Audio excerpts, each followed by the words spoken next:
pour moi, la pensée cartésienne qu'on a apprise à l'école, pardon, elle a tendance, je pense, à nous faire résoudre les problèmes qu'on rencontre dans la vie sous un même format mathématique que les problèmes mathématiques qu'on a eu à résoudre, à savoir, il y a une solution où c'est possible ou c'est pas possible. Et en fait, moi, ce que j'aime dans le design, et là où je vois un lien avec l'enfant, c'est le côté l'exigence en fait, la non-résignation, le fait que vous observez l'ensemble des choses et vous avez cette volonté, cet enthousiasme, enfin cette croyance dans le fait que c'est possible, vous n'avez pas à choisir entre A ou B. Vous explorez le contexte de manière la plus holistique possible et parce que vous avez complètement confiance en votre créativité, que c'est possible d'aller chercher C. Donc, c'est possible de boire du vin dans l'espace de manière extrêmement conviviale et pas sous forme de perfusion d'alcool, etc. Et c'est ça que je trouve hyper puissant. Et c'est là où je me dis que c'est un état... Pour moi, ça, c'est vraiment... Là, on est au-delà des outils. On est vraiment dans l'état d'esprit qui est hyper fort, je trouve, chez les designers, de croire que c'est possible, en fait. C'est possible et avec un subtil mélange d'humilité. On sait qu'on ne sait pas, donc on va explorer tout ce qu'on peut. Mais c'est pour rendre quelque chose d'hyper ambitieux possible, donc avec un énorme niveau d'exigence, et là il y a toute la créativité qui arrive. Et donc quand je dis que pour moi ça s'oppose un peu, où vous avez été préservé d'un certain mode de pensée cartésien, c'est parce que vous avez gardé ça en fait, alors que je pense que mais ça vient aussi, je suis d'accord avec toi, mais en même temps ça vient du fait qu'on n'est pas intégré dans une pratique professionnelle, c'est-à-dire que on va d'entreprise en entreprise. Même moi, dans le spatial, je m'adresse à… Là, je entame un projet sur la literie. Donc, comment dormir dans l'espace. C'est passionnant, notamment parce que je ne viens pas du monde de la literie et qu'avec leurs outils, avec 200 ans d'expérience auprès de cette société qui est hyper spécialisée, qui sait faire les meilleurs matelas du monde, et bien moi, je viens apporter un regard complètement neuf. Ouais. Oui, Donc, eux, ils ont besoin pour avancer de…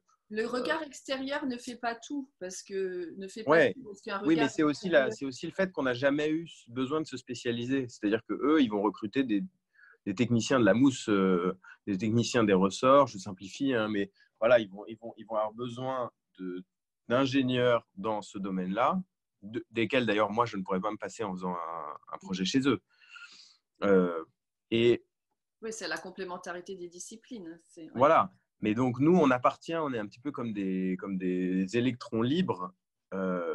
Et en plus, le paradoxe, c'est que plus on va butiner dans des problèmes différents, dans des entreprises différentes, plus on va élargir notre spectre de solutions. Et donc, plus on va penser différemment, ou en tout cas convoquer des savoir-faire, des modes de pensée, etc., qui ne viennent pas du domaine spécialiste dans lequel on va s'intégrer. Donc, il y a, je pense, en fait, moi, j'aurais du mal à dire que, mais pour avoir vraiment, c'est intéressant de voir ce que d'autres designers en diraient, mais j'aurais du mal à dire qu'il y a une sorte de profil de designer pour avoir côtoyé tellement de gens différents et en école et en continuant, je veux dire, dans ma pratique, en voyant à quel point on n'est pas concurrent dans nos façons de penser, c'est-à-dire que vraiment chacun va développer sa façon, etc. Après, je pense que ce qu'on nous apprend, et là c'est très vrai, c'est-à-dire qu'on est tous passés par l'école avant aussi, donc on a tous, d'une certaine façon, cette éducation cartésienne en amont. Ouais, moi j'ai passé un bac S avant, je veux dire, j'ai quand même je vois pas pourquoi je serais très différent de quelqu'un d'autre. Et puis, j'étais pas sûr de faire du design jusqu'au moment où j'en ai fait. Et enfin, je veux dire, rien ne me prédestinait particulièrement, je pense. Mais ensuite, et ça, moi, je pense que par contre, c'est quelque chose qu'on devrait faire beaucoup plus dans beaucoup d'autres champs de la pédagogie professionnelle. Le fait qu'on ait une grande variété de choses, qu'en fait, qu'on enchaîne des cours qui ne se répondent pas, mais qui dialoguent évidemment dans une même tête, et donc créent encore une autre forme d'intelligence, puisque c'est ça. C'est que quand quand on ne nous mâche pas les choses, enfin, quand on a un cours de dessin le matin, sciences politiques à midi, histoire du cinéma, puis théorie des métaux, et ben, en fait, le chemin de pensée pour relier tout ça, il va créer de l'intelligence qui est une intelligence, c'est vrai, et là, il n'y a aucun jugement de valeur, mais c'est une intelligence qui a une morphologie différente de quelqu'un qui va faire toutes les sciences de l'ingénieur bout à bout et qui va bien se rendre compte que la pédagogie dans laquelle il est l'emmène vers un chemin qui se rétrécit et qui va de plus en plus vite, on va dire, donc qui est de plus en plus performant et de plus en plus resserré, de plus en plus spécialiste, quoi.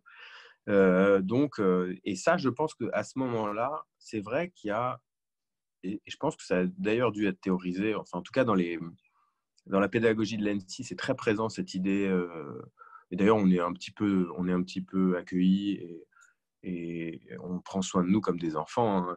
On a des conseils de classe individuels, enfin, il y a quelque chose de très bienveillant aussi dans la façon dont on est éduqué, etc. Donc il y a quelque chose qui procède vraiment de l'enfance.